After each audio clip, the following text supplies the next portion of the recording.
Ô, minha querida, que Opa, seu coisa Caio. boa te Que ver, bom.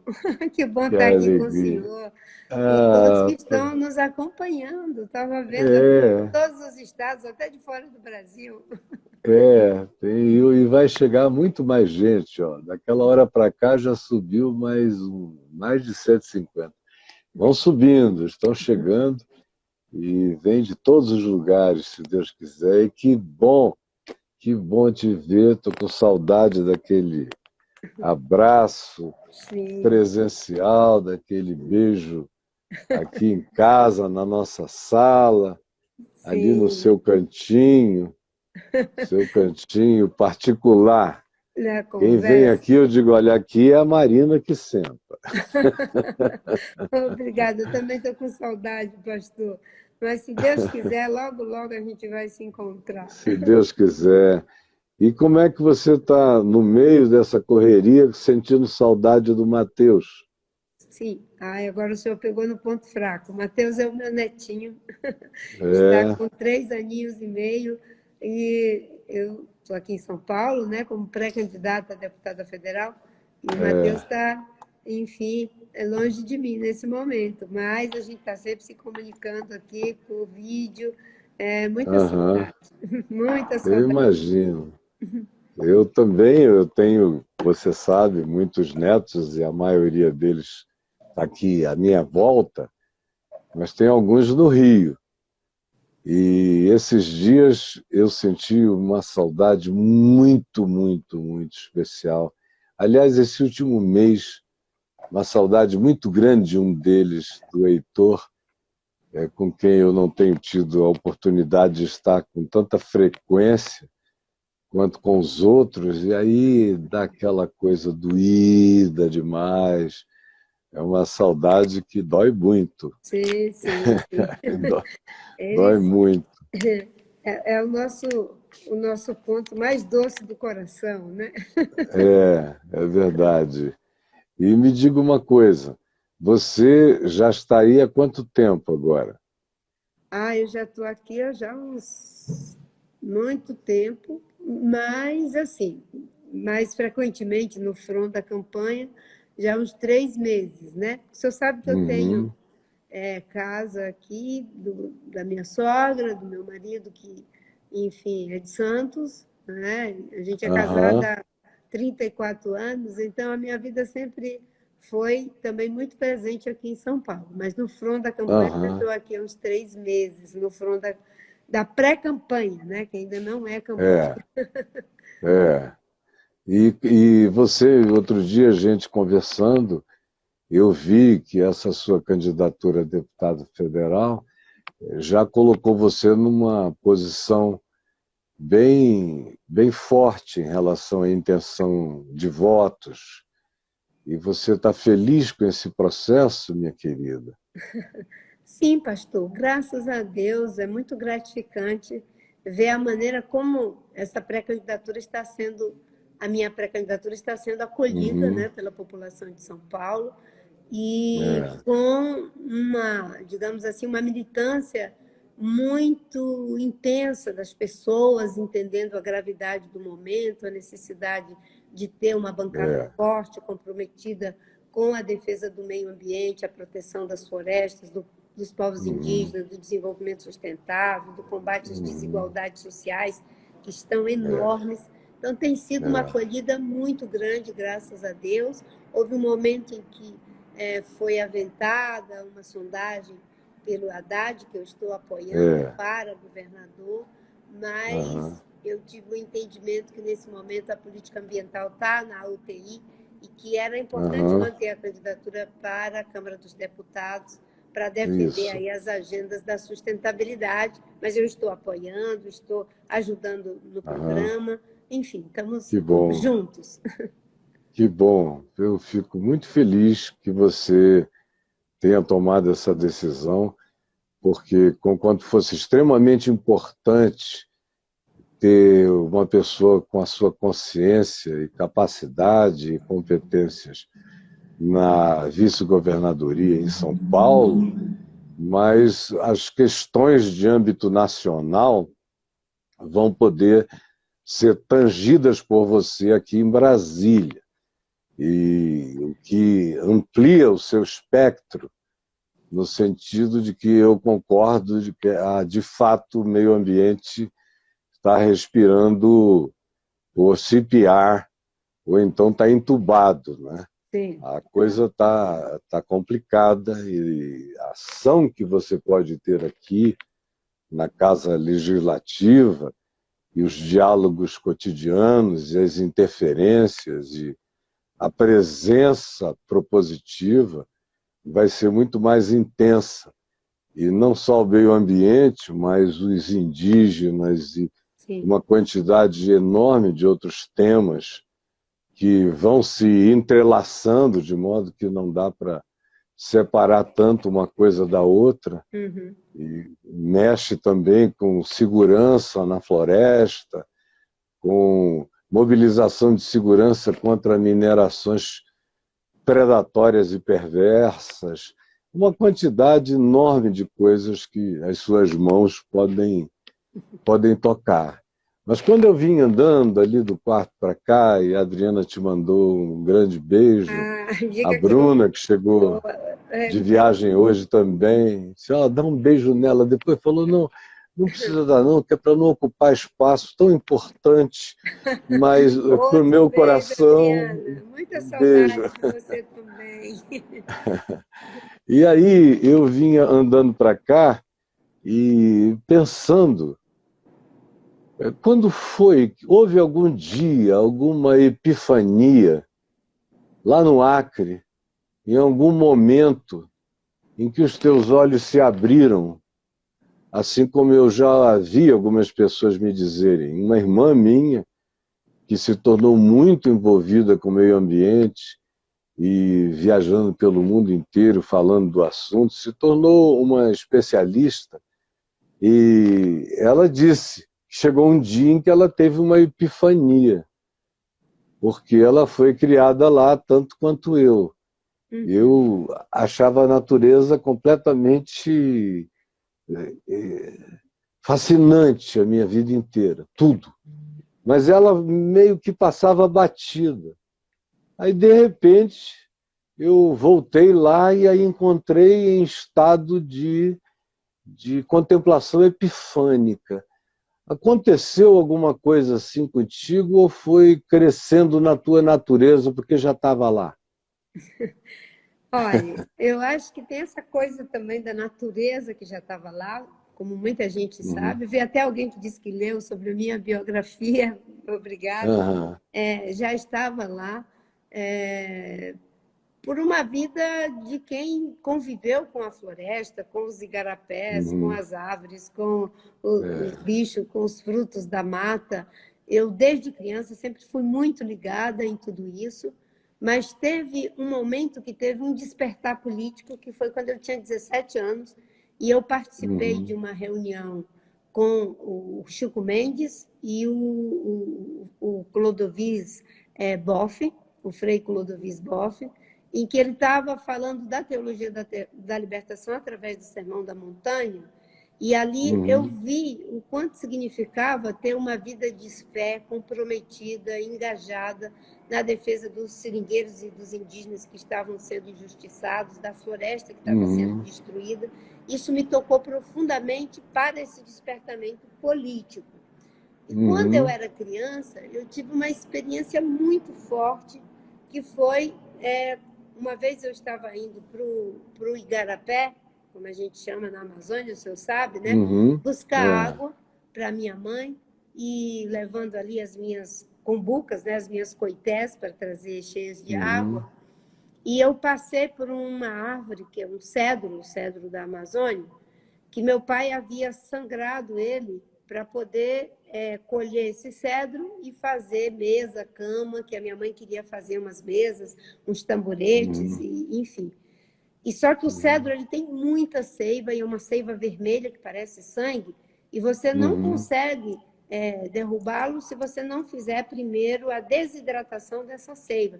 Meu pai tinha selecionado esse cedro à beira do caminho, e quando eu passei ele estava todo cheio daquela seiva vermelha. E aquilo me Aham. impactou muito fortemente. Eu pensei, será que ele tá doendo, né? Como se fosse sangue. Eu era uma Uhum. criança de 9 para 10 anos. Aí Uhum. tinha um monte de casas de cigarra que é feito com tabatinga, uma argila branca, e ainda todas Uhum. assim, ainda muito umedecidas, aqueles cones assim enormes das casas das cigarras. Eu fui pegando aquela argila e botando nos cortes, e eu chorava e dizia: você vai ficar boa, estou passando penicilina em você. Uhum. Aquilo foi uma coisa muito forte. Eu acho até que eu Eu conto essa posso história no imaginar. livro, né? Então, Uhum. era um sentimento quase orgânico. Meu tio era um Uhum. mateiro, uma pessoa que foi criada com os indígenas. Meu pai era seringueiro, minha mãe era Uhum. agricultora tradicional, minha avó era Uhum. parteira tradicional também. Eu vivi o tempo todo na floresta, uma criança criada com avós, Uhum. né? E Uhum. isso tudo, acho que colocou em mim uma coisa muito forte, uma conexão muito forte com a natureza. E quando juntou tudo Uhum. isso com esse despertar político, da conversa com Chico Mendes e o Clodovis Boff na Clodovis? Teologia da Libertação, isso virou algo Uhum. muito potente, que é a base, o meu Uhum. referencial ético de política Uhum. vem dessa raiz, com certeza. Uhum. E você conheceu Chico Mendes com que idade? Foi nessa ocasião ou você já o conhecia de antes? Eu conheci o Chico Mendes nessa ocasião. É uma história bem interessante, viu, Aham. pastor, pastor Caio? Porque eu tinha um sonho de ser freira, fiquei muito doente, vim para a cidade para cuidar da saúde e ir para o convento para ser freira e estudar, freira. Uhum. Aí eu consegui ir para a casa, um pré-noviciado, que era a Casa Madre Elisa, e dentro do pré-noviciado nós tínhamos algumas freiras que eram mais conservadoras e tínhamos duas que eram mais ligadas à teologia da libertação. Aliás, era uma Uhum. que era bem ligada, fazia trabalho na periferia e tal. E eu sempre Uhum. ouvia das mais conservadoras que o bispo Dom Moacir, que era muito ligado à defesa dos indígenas, dos Chico Mendes, que estavam sendo ameaçados pelos fazendeiros na época, que estavam Uhum. invadindo os seringais e as terras indígenas, eu sempre ouvia comentários das freiras mais conservadoras dizendo que o bispo era comunista e que o Chico Mendes era comunista, porque faziam essa resistência. E eu ficava triste no convento, porque eu Uhum. pensava, poxa, as pessoas que defendem a gente, meu pai, minha família, os indígenas, são considerados que não são de Deus. E os fazendeiros que Uhum. estão ameaçando, assassinando, derrubando tudo, é que são de Deus? Aquilo era um conflito para mim. O bispo que nos Uhum. defende é comunista e é ruim. As pessoas que são contra a justiça é que são boas.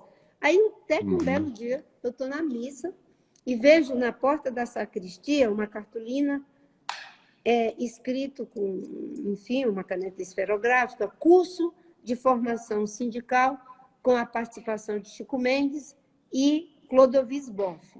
Aí eu Uhum. pensei, é agora que eu vou entender esse negócio de bispo comunista e Chico Mendes comunista, eu vou fazer esse curso. Uhum. Aí me inscrevi no curso, cheguei Ah. no pré-noviciado, falei para minha madre mestra, irmã, eu quero fazer o curso sábado e domingo lá na paróquia. Aí ela falou, que curso é esse, Maria? Eu falei, é um curso que o padre quer que a gente faça. Eu falei assim, bem enfático. E aí ela disse, não, tá bom, se o Uhum. padre quer que você faça, pode fazer. E aí eu fui fazer e foi algo maravilhoso, porque ali eu entendi que eu não queria mais ser uma freira de contemplação, eu queria ser Aham. alguém que fosse viver o evangelho junto com os que estavam trabalhando nas comunidades eclesiais de base, levando o Aham. ideário da justiça, da opção pelos mais vulneráveis, enfim, foi aí que tudo começou. E aí o Chico Isso Mendes, era nos anos 70. 75 mais particularmente, Aham. 75, 76, e aí o Chico Mendes começou a mandar para dentro do convento, escondido, o boletim Somos Todos Irmãos, que era o boletim das Ah. comunidades eclesiais de base. E eu guardava isso embaixo do colchão, comecei a ler e fui ampliando cada vez mais a minha consciência política, ainda consegui ficar 1 ano e 8 meses, eu fiquei ao todo 2 anos e 8 meses do pré-noviciado. Aí, quando a irmã falou, agora é a hora de você ir para o Rio de Janeiro para fazer os votos iniciais, estudar. Eu já tinha terminado o supletivo de primeiro grau, ia poder fazer o de segundo grau, pedagogia, né? No caso, no convento no Rio. Aí eu pensei, não, eu não vou fazer essa despesa, porque eu já sei que eu não quero mais ser freira. Então, eu falei para a Madre Superior, olha, irmã, eu não vou, porque eu sei que é um investimento que a senhora vai fazer, mas eu já fiz a minha escolha, eu vou voltar para a periferia para trabalhar com as comunidades eclesiais de base. Aí saí, fui trabalhar como empregada doméstica e continuar o meu ideário de defesa da justiça e da opção pelos pobres.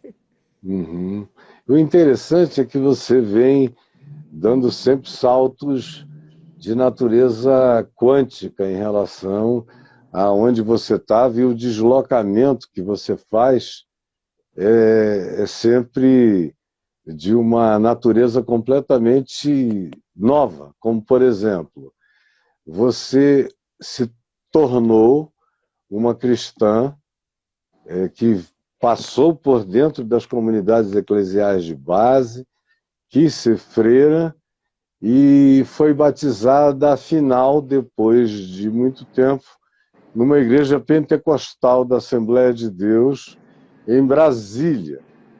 E aí, o que foi que aconteceu para você chegar nesse momento? Porque você já estava em pleno engajamento, com a vida comprometida, com capilarizações em todas as direções, envolvimento político, uma série de coisas. O que aconteceu? Na verdade, quando eu me converti à fé cristã evangélica, eu já era senadora, eu me batizei em 97, eu cheguei em 95 no Senado, né? Em 97 eu me batizei. Naquele momento, criou um estranhamento por parte até de algumas pessoas que eram ligadas às comunidades. E foi muito interessante, as comunidades de base, que o bispo Dom Moacir, ele mesmo tomou a dianteira e falou, olha, pessoal, o importante é que a Marina está feliz, a gente continua irmão, vamos parar com essa coisa aqui de criar tensionamento em função da escolha espiritual dela. Mas o que aconteceu, enfim, eu digo, pastor Caio, que eu tive uma conversão na conversão. Eu já era uma pessoa convertida, mas eu tive uma conversão na conversão, como diz, né, o padre Henry Noah, naquele livro maravilhoso, A Volta do Filho Pródigo, né? E, a partir daí, foi algo muito profundo na minha vida, em que eu mesma dizia para as pessoas, olha, isso aqui é algo que eu não tenho nem como explicar, eu não tenho como não ser isso que eu estou vivendo, essa experiência que eu estou sentindo, e eu sou uma pessoa que eu respeito as outras formas de crença, os que não têm crença, né? Tenho uma excelente relação com meus amigos, meus irmãos católicos, mas, como o senhor disse, eu sou da Assembleia de Deus, ali da L2, né? Em Brasília. Meu pastor era o pastor Sóstenes Apolo, que nos deixou já faz algum tempo, hoje é o pastor Adma Daniel, né? Então, eu congrego lá na 611. Agora, eu aqui em São Paulo, eu vou em várias igrejas, porque eu tenho uma prática itinerante mesmo nas igrejas. Claro. O senhor conhece isso, nós mesmos conversamos muito, como o senhor diz lá no cantinho, né? Que, enfim, a gente se acolhe espiritualmente, mas eu sou muito grata a Deus por essa nossa amizade. Eu acho assim, que a experiência de fé que a gente tem, ela não pode ser julgada por ninguém, né? Porque só Deus pode julgar aquilo que é a verdadeira relação que você tem com Deus. Às vezes eu vejo nas minhas páginas, nas minhas redes sociais, pessoas que entram lá e fazem julgamentos terríveis em relação à minha fé. Aí eu vou olhar na página dessa pessoa e aí eu encontro lá uma pessoa que diz, Jesus te ama, e um monte de coisa muito bonita. E a mesma pessoa, às vezes, entra na minha página e diz coisas terríveis em relação à minha fé, algo que ela não conhece, ela não sabe, porque a fé da gente, só quem pode julgar é Deus. Mas, nesse terreno, uma coisa eu sei, a gente tem que viver em conformidade com os valores do Evangelho de Jesus. O Uhum. resto é conversa, e às vezes muita conversa fiada. É, Porque quando você faz a opção por se espelhar no varão perfeito, você sabe que a porta é estreita, que largo é o é. caminho que leva à perdição. Você sabe que Jesus se comparou, foi ao que estava preso, ao que estava faminto, Uhum. ao que estava doente, não é? E Uhum. Jesus, quando ele conversa com a gente, ele abre um sinal para a gente, eis que estou à porta e bato, né? Se você abrir, eu vou É. entrar e vou cear com você. Então, é nisso que eu Uhum. acredito, é isso que eu Uhum. peço a Deus que me ajude a viver, né? E Uhum. é algo maravilhoso. Mas uma coisa é É certa, eu lindo. aprendi, pastor, que não devemos ficar fazendo instrumentalização da fé para a política e nem da Uhum. política para a fé, ainda que É. sejamos sujeitos políticos. Mas essa Uhum. manipulação, ela é ruim para a É, política e é ruim para a fé. ela é perversa, ela é indecorosa e ela é blasfema, porque ela domestica Deus, ou domestica e encabresta pessoas que são manipuladas em nome de Deus, como se Deus lhes desse uma ordem de natureza político-partidária, ou positiva ou negativa.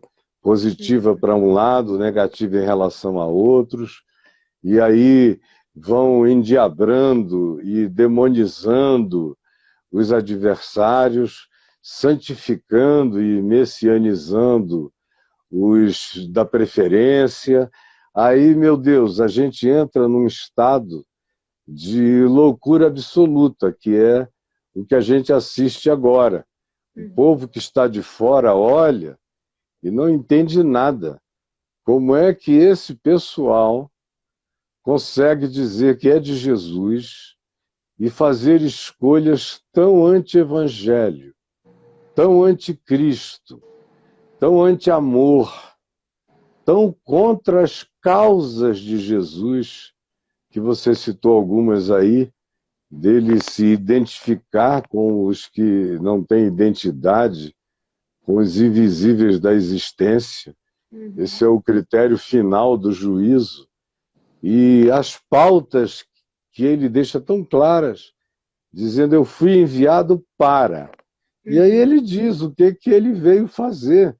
Ele nos pauta nesse sentido político universal, onde não tem nada a ver com partidarismos e compartimentos, mas se você é um cristão e se você diz que a sua relação é com Jesus, tem um paradigma mental e tem um paradigma ético, tem causas, pautas, escolhas e atendimentos preferenciais em relação ao que se deve eleger como o que vem antes no mundo, antes de uma quantidade enorme de coisas. Inclusive, Jesus chega a dizer algo assustador, que é: o que é elevado entre os homens é abominação diante de Deus.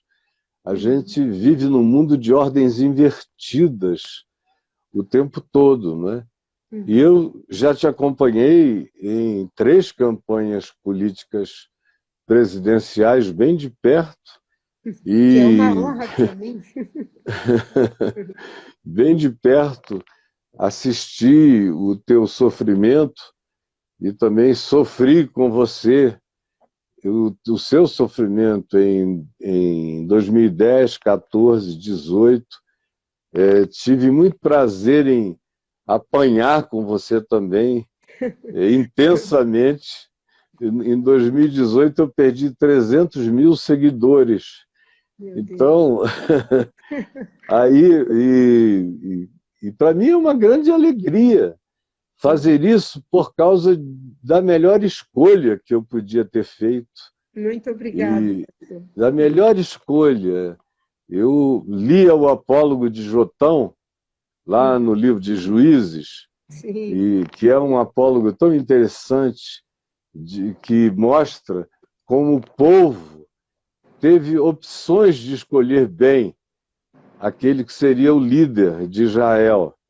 Mas ao invés de escolherem a figueira, a macieira, ou a videira, ou a oliveira, que são árvores extraordinárias pelo sabor, pelo poder curativo, por tantas coisas que Pelos cada uma aromas. delas, pelos aromas, pelo que cada uma delas carrega, pelo simbolismo milenar delas no Oriente Médio e na Terra inteira e na nossa cultura e da Bíblia. Então elas são colocadas ali junto com um espinheiro. E aí o povo tem a opção de escolher entre a oliveira, a macieira, a videira e as plantas nobres, curadoras, saborosas, aromáticas, a figueira, mas eles preferiram o espinheiro. E aí, meu Deus, é o que a gente vê. Eu fiquei vendo em 2010, 2014, 2018 aquela oferta de videira, figueira, de coisa gostosa, boa, saudável. A essa altura, a gente podia estar em outro patamar, numa outra perspectiva. Poderíamos ser um outro país para nós mesmos e para o mundo todo. Mas nós fomos escolhendo o espinheiro e acabamos nos abraçando a ele. E agora a gente vem abraçado a um espinheiro terrível, que tem espinhos mais compridos e profundos do que de pé de tucumã. Que você... Terrível, hein? Espinho de tucumã. São desse tamanho. Aquelas... Meu Deus! E entra e atravessa. E não quer sair. E inflama. E faz mal.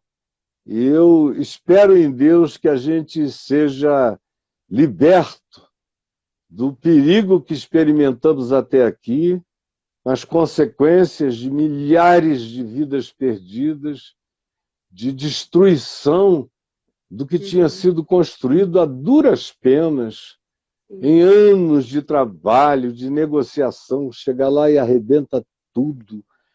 Aproveita que está todo mundo olhando para as mortes e diz, vamos passar. E controle das polícias, amizade com as milícias, e conchavos com bandidos. Tudo que de ruim se possa pensar vem acontecendo por uma tristeza enorme. E durante muito tempo a minha grande preocupação era que você não sofresse com isso. Porque era tão perverso ver o que você tinha para dar, o azeite que você tinha, o sabor de videira, o gosto de figueira, e o pessoal querendo chupar espinho de tucumã. É angustioso. E eu sei que você teve os seus próprios sofrimentos, mas aprendeu a superar todos eles, está cada dia mais rija para enfrentar qualquer história. E quando a gente recebe o prêmio dos netos, chegando na nossa vida, as demais coisas vão ficando tão pequenas. Você tem um futuro tão visível diante de você que renova o seu coração. Como eu sinto que o seu está renovado. Eu sinto que você está muito mais jovem hoje do que estava em 2010. Obrigada, pastor. Já ganhei a noite aqui. O senhor sabe, pastor Caio, que aquele período foi muito sofrimento mesmo. E tinha uma palavra que o apóstolo Paulo fala, né? Que se tem alguma contenda, às vezes, sofre tua injustiça. E eu transformei isso numa frase. Eu prefiro sofrer a injustiça do que praticar a injustiça. Porque se você sofre a injustiça, haverá reparação.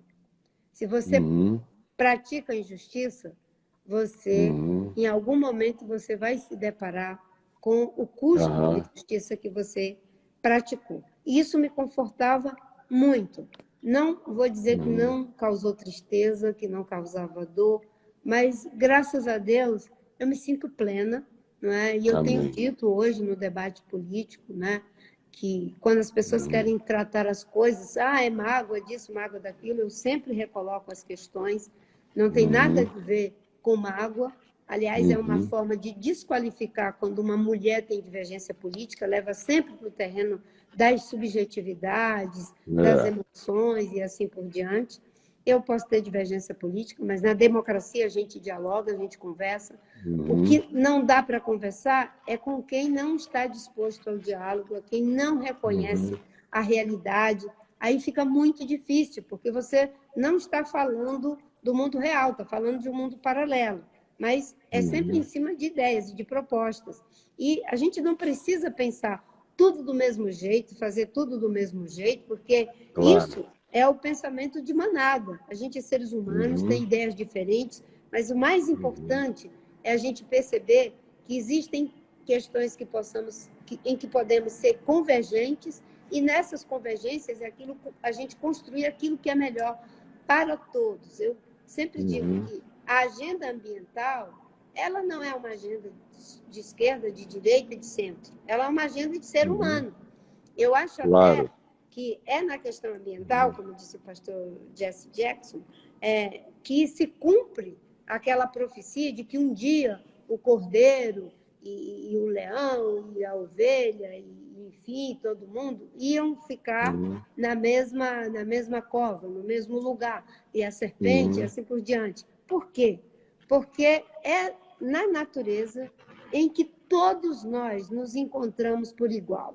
O capitalista precisa de ar puro, água potável, precisa de terra fértil para ter os nutrientes. O socialista também. O hétero precisa, a pessoa que é LGBTQIA+, também. O que crê precisa, o que não crê também. Então, é nesse lugar, nessa dádiva comum que Deus deu a todas as vidas e criaturas que Ele criou, não é? Em que nós nos encontramos. Ter essa percepção, não é? Da realidade, da criação, como um grande presente de Deus, nos ensina muitas coisas. Para que tanto ódio? Para que tanta desconstrução? Agora, quando você tem uma prática de distorcer a realidade, fica muito difícil você manter o diálogo, que a pessoa está vendo que aquela toalha é branca, mas ela insiste em dizer que é azul. Então, não tem critério de realidade. É assim que hoje eu percebo essa coisa de ódio, que as pessoas entram nas redes sociais, destroem uma pessoa, cancelam uma pessoa. Imagine se Jesus tivesse cancelado Pedro. Imagine se Jesus tivesse cancelado todos aqueles pelos quais ele foi criticado, e que hoje as pessoas se arvoram como se elas fossem mais santas do que Jesus. Eu não converso com A, não converso com B, não é? E querem colocar, não é, as pessoas dentro de uma forma que não é a forma. Nós não vamos conseguir, com leis humanas, fazer com que as pessoas vivam em conformidade com a lei de Deus. Se isso fosse possível, aprovando uma lei no Congresso, nós estaríamos revogando o sacrifício de Jesus. Jesus não teria ido para a cruz, ele teria ido não conversar. Precisava, era só um decreto, né? Exatamente. Diz, muda aí a lei de Moisés teria resolvido tudo. Teria resolvido. Mas justamente foi o contrário e o oposto. Sim. Paulo diz que, pelo conhecimento da lei, pela imposição da lei, avulta-se o pecado, a consciência do pecado. O oposto é a desmobilização da culpa, que decorre da certeza da transgressão objetiva ou subjetiva da lei, porque o que Jesus mostrou é que a lei, mesmo a lei de pedra, ela era uma lei que carregava a sua subjetividade. Não Uhum. bastava não possuir a mulher do próximo, não dormir com o marido do próximo. Se você fizesse isso no coração você tinha realizado. Assim Uhum. como quando é incluída a ideia de cobiça como último mandamento, que é aquele não cobiçarás, e aí vem nada, nada, nada do teu próximo. Aí isso é chamado para um plano de subjetividade total, Uhum. porque a cobiça acontece no coração. Ela não precisa se expressar, mas quando se põe aquele último mandamento, não cobiçarás, subjetivou-se tudo mais. E como a gente ficou vendo que nem na objetividade, nem na subjetividade nós conseguimos nos autossalvar pela obediência à salvação como decreto, a salvação como decreto mosaico, não produziu nada senão exacerbação de taras muito mais profundas. É o distensionamento na graça, na cruz, no está pago, no está consumado, Uhum. no que Paulo diz, no cancelamento do escrito de dívidas, no rasgar do estatuto de dívidas que era contra nós e que constava de ordenanças, é que a gente ganha essa pacificação para viver em relação ao amor de Deus a vida mais limpa que se possa viver, mais bonita que se possa viver, e que, de outra feita, não tem lei, nem promulgação de nenhuma natureza de lei, nem lei de Moisés, nem código de Hammurabi, nem constituição, nem pauta de costumes, nada disso muda o coração se não houver amor brotando e uma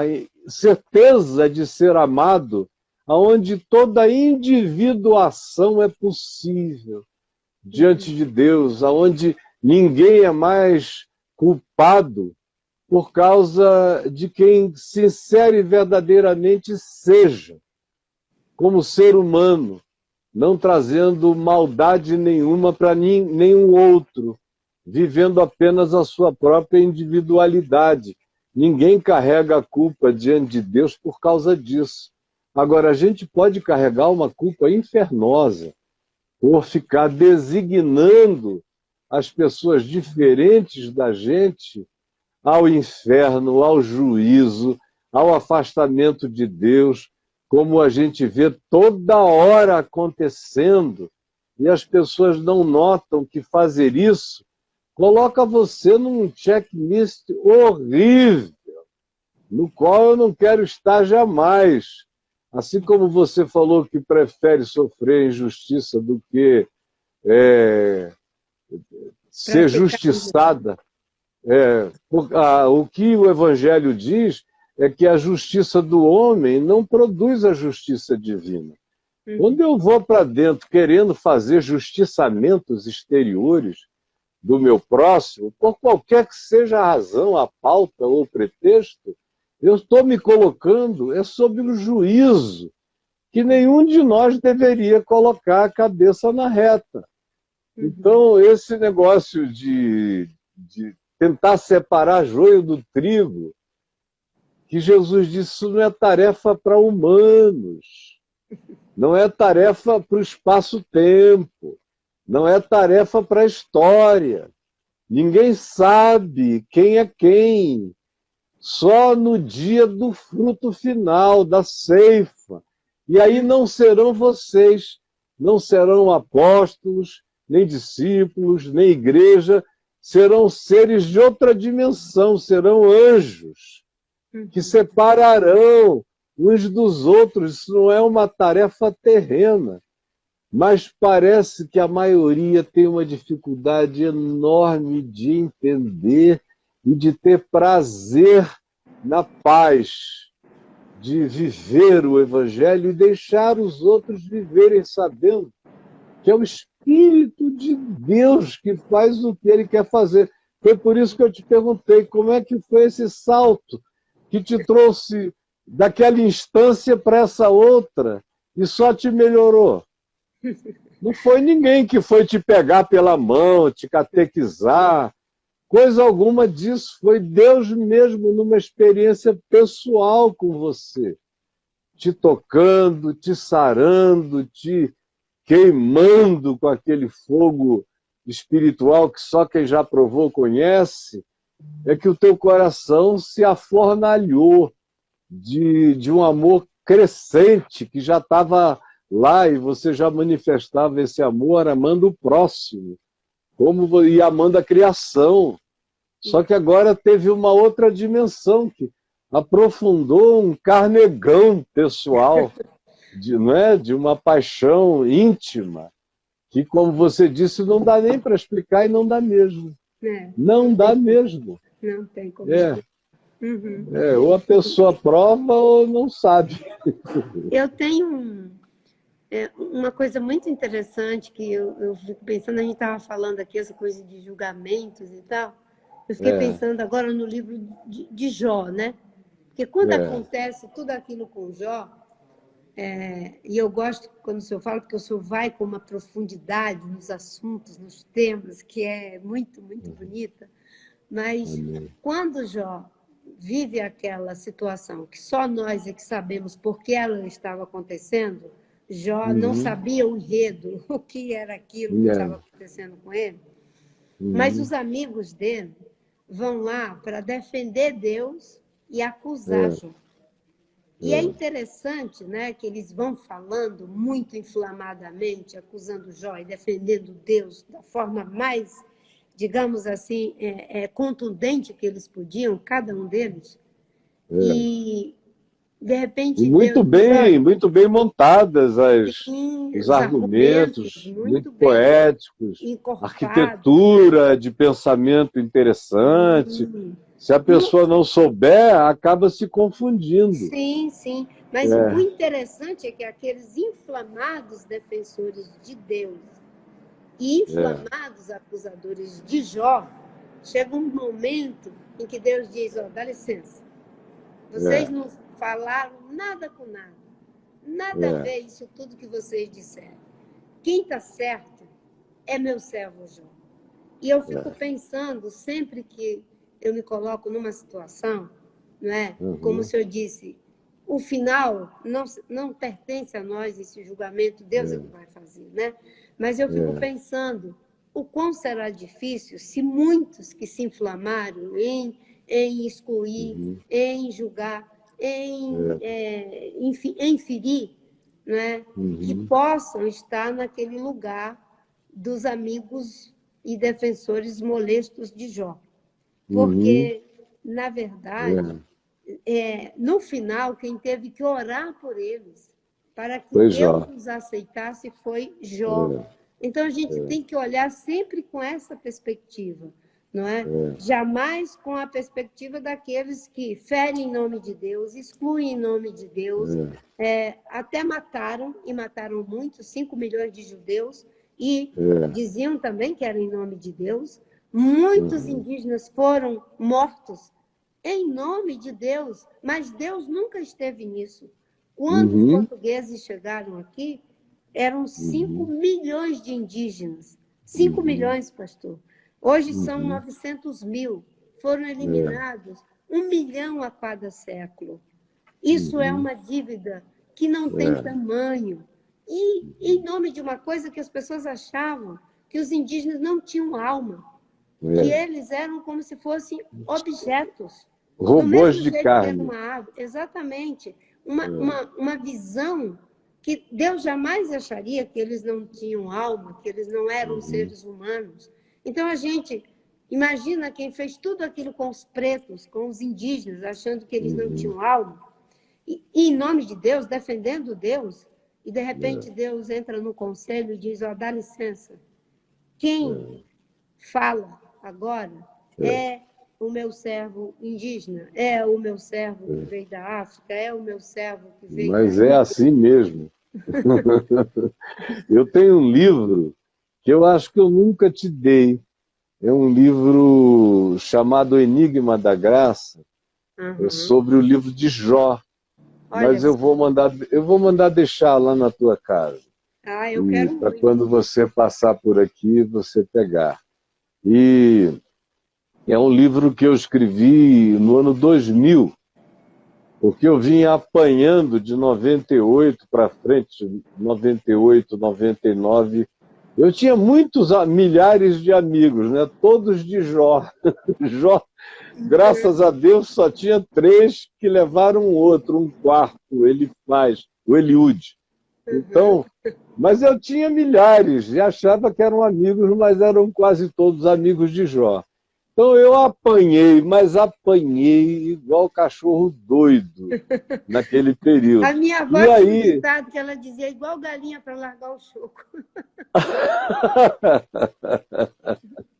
E aí, eu e a Adriana fomos para a Amazônia, e ela estava acabando de conhecer os meus pais, eu estava indo sempre para lá, para a floresta, e a gente ficava no meio do mato, lá às margens do rio Urubu, com aquelas fogueiras noturnas gostosas, areia branquinha, aquele cheiro de floresta, esturro de onça, macacos guariba, cantando aqueles grupos grandes. Os macacos lá, jogam, pastor, eles fazem barulho. E chega a tremer, às vezes, o lugar onde você está. Sim. E eles estão longe, e tem lá o capelão que rege o coral todo, quando para tudo. A Adriana foi ficando fascinada, aí eu propus a ela uma leitura em voz alta do livro de Jó. Aí eu fui lendo em voz alta, aí ela trocava e lia comigo, nós fomos nos alternando, e eu já tinha lido, estudado, e lido comentários e comentaristas, e o texto de Jó, eu não sei quantas dezenas de vezes ou centenas antes, mas naquela naquela ocasião, porque, de fato, o mestre espera a gente ficar preparado para ele. Então, eu é que não estava preparado para Jó como meu mestre ainda. Eu o compreendi como categoria racional. E eu sabia que o que tinha acontecido a ele, teoricamente, era porque Deus tinha dado permissão a Satanás para maltratá-lo do jeito terrível que aconteceu. Mas era muito mais do que isso. Quando eu comecei a ler agora, outra vez, esquecido de toda a leitura acadêmica anterior e deixando tudo de lado, tanto é que eu escrevi um livro chamando de Comentário Existencial de Jó. Eu fiz a viagem da minha existencialidade pelo livro. E aí uma das coisas mais extraordinárias que você vai, à medida em que você vai lendo, você vai concluindo, é que, de fato, até a causa de Satanás ter pedido para molestar Jó e Deus ter consentido, era um molestamento também, era para Satanás. Porque o que ninguém podia imaginar é que aquele homem cria em Deus como absurdo. Ele não achava que Deus tinha que ter qualquer lógica para nada. Os amigos é que vieram com uma teologia moral de causa e efeito. Então, se você está sofrendo tanto, logo existe uma causa que seja do tamanho do seu pecado. Seu pecado deve ser horroroso, porque você ficou pútrido. Até o seu hálito espanta a sua esposa, que não chega perto. Ninguém quer se aproximar, você é uma chaga viva. E ainda perdeu tudo que possuía. E Jó dizia, olha, eu não sei a razão. Agora, Deus é Deus. Ele me deu o bem, por que eu vou reclamar do mal? Então eu não tive nenhuma razão para justificar o bem. Agora vocês querem que eu tenha uma razão para explicar o mal? Isso é uma questão de Deus. Chega uma hora que ele perde a cabeça, eu acho lindo, lá no capítulo 16, e ele diz, fala desses amigos molestos, bajuladores molestos, consoladores molestos, que são os amigos, e ele diz, quem é que eu tenho na terra? Eu não tenho ninguém na terra, eu só tenho no céu. Aí ele diz, então eu constituo Deus, meu advogado contra Deus. É muito doido esse negócio, está para além. Os paradoxos são os paradoxos. São lindos. Eu constituo Deus, meu advogado contra Deus. Porque essa é uma questão para Deus resolver com Deus, a meu respeito. Isso não tem nada a ver com conversa de vocês comigo, nem de mim com vocês. Está acima dessa instância. É num absurdo que eu não alcanço. Eu só sei que eu tenho a minha consciência pacificada. Eu sou só dores, mas a minha consciência não me acusa de nada. Então, já que é assim, e tem uma soberania aparentemente contra mim, eu constituo Deus meu advogado contra Deus, deixa eles se entenderem a meu respeito. Porque eu não tenho resposta para dar nem aos céus, nem à terra, nem a vocês, nem a ninguém. Eu não sei de nada. Eu só estou aqui tentando não pecar com a minha fala, não abrir a boca como insensato igual a vocês. E ele, no final, ficou tão desvairado que ele chegou a falar umas coisinhas tolas, pelas quais ele se desculpa depois, diante de Deus, quando ele diz, me perdoa, eu falei tolice. Porque antes eu te conhecia só de ouvir, mas agora os meus olhos te veem. Aí quando a gente chega nesse ponto aí, as teologias, as filosofias, as explicações, as lógicas, tudo mais perde o significado. Porque a gente tem que aprender a fé, só ganha maturidade mesmo quando a gente aceita servir a Deus por nada. Perdendo, ganhando, tendo, não tendo, eu sou dele. Se vivemos para o Senhor, vivemos. Se morremos para o Senhor, morremos. Quer pois vivamos ou morramos, nós somos do Senhor.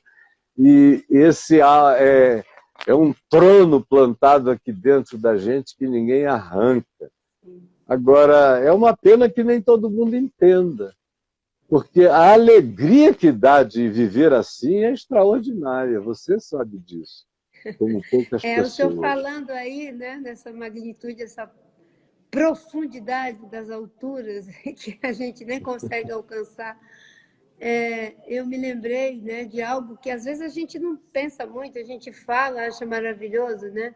De que nada pode nos separar do amor de Deus, nem a morte, nem os anjos, nem as potestades, nada. E esse nada é nada mesmo. Se a gente leva, em qualquer língua. Quando Deus fala, né, que a gente erra e erra por não conhecer a palavra de Deus, né, é porque às vezes a gente só pega um pedacinho e já quer se achar o máximo de entendido, e aí a gente cai do cavalo a cada momento, né? Como Paulo caiu. E graças a Deus que recobra a visão, e é nesse caminhar que a gente vai recobrando. Mas esse nada poderá nos separar do amor de Deus. É nada mesmo, porque ele não fez o sacrifício de Jesus em vão. Não, esse sacrifício não tem nada que revogue ele. E é desse lugar que a gente tem. Não quero me alongar, eu sei que você está aí no meio de uma grande correria. Eu só quero ver finalizar esse tempo dizendo para todo mundo que está em São Paulo, todos vocês,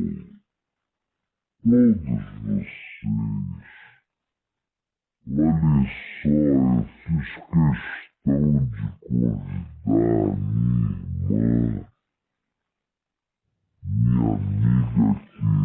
querida,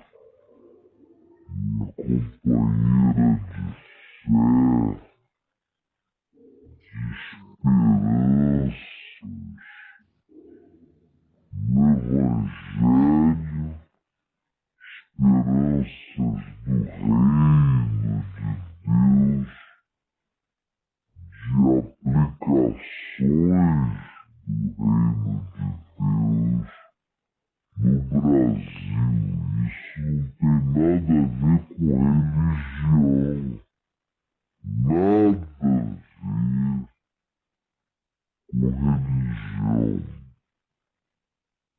A Marina já disse qual é a confissão de fé dela. Deus é dela, é para ela tem a consciência dela. Cada um tem a sua própria fé. Isso não é imposto sobre a vida de ninguém. O Estado é laico.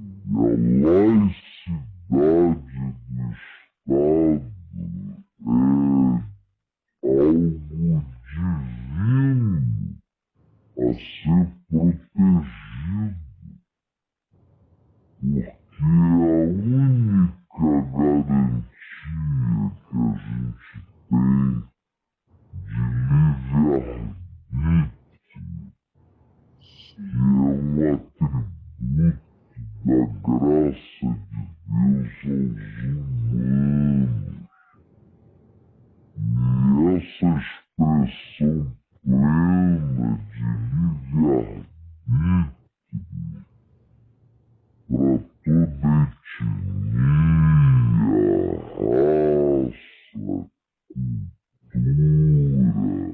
a única garantia que a gente tem de livre-arbítrio, que é um atributo da graça de Deus aos humanos, e essa expressão plena de livre-arbítrio para toda etnia, raça, cultura, religião, crença, ou natureza ou expressão de vida, só é possível na laicidade do Estado. Porque aonde quer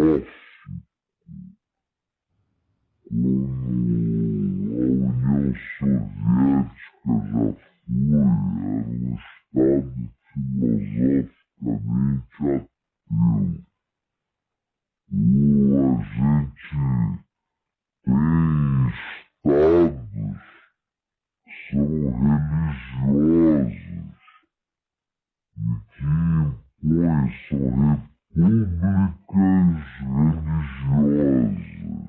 religiosas, e aonde a liberdade humana, o livre-arbítrio humano está silenciado e as pessoas não têm a menor chance de igualdade.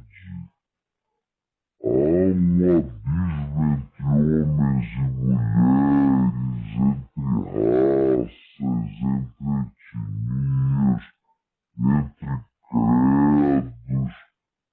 Infelizmente, o nome religião vem de religar, e, no entanto, na maioria das vezes, por causa do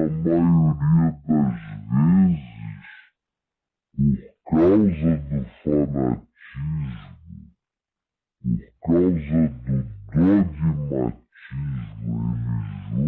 dogmatismo religioso, a religião na história se provou o maior divisor entre os humanos, e um divisor forte, mais violento às vezes do que a política, porque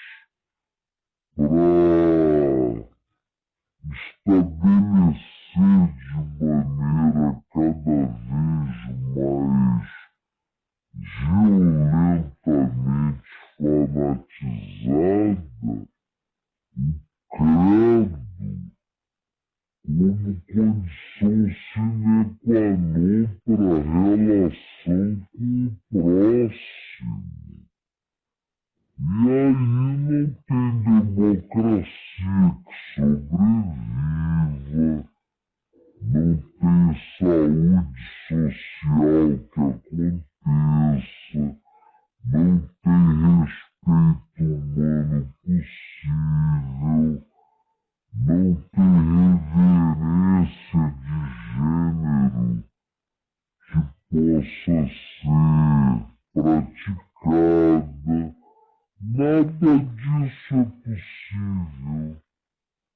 se a gente não der lugar à laicidade do Estado sob uma Constituição que garante essa laicidade, que é o que tem estado em jogo. E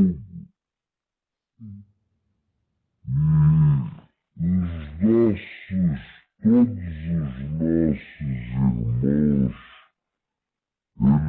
irmãos religiosos, de qualquer postura religiosa, hoje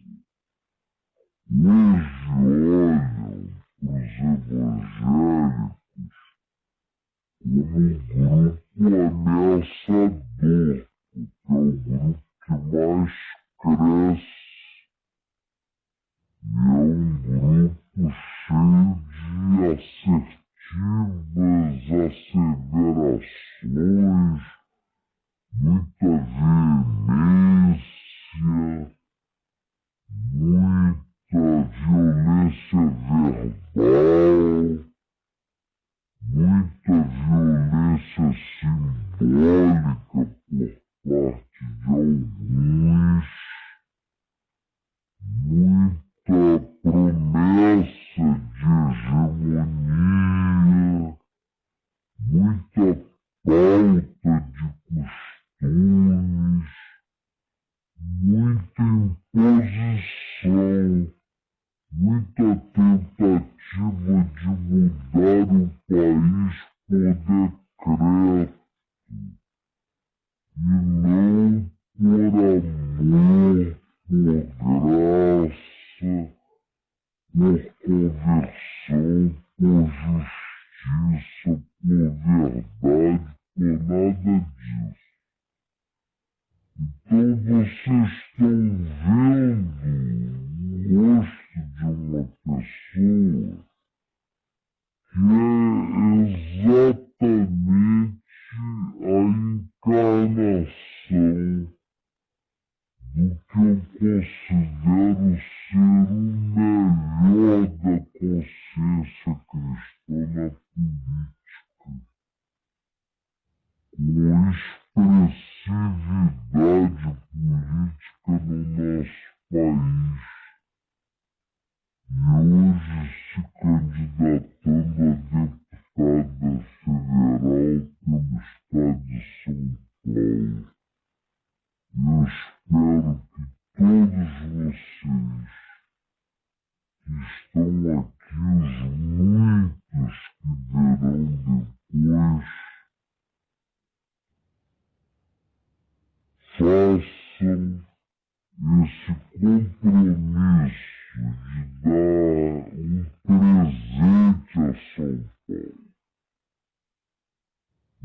Brasil, porque quando você elege um deputado ou uma deputada federal, você traz uma mente que, quando é brilhante, quando é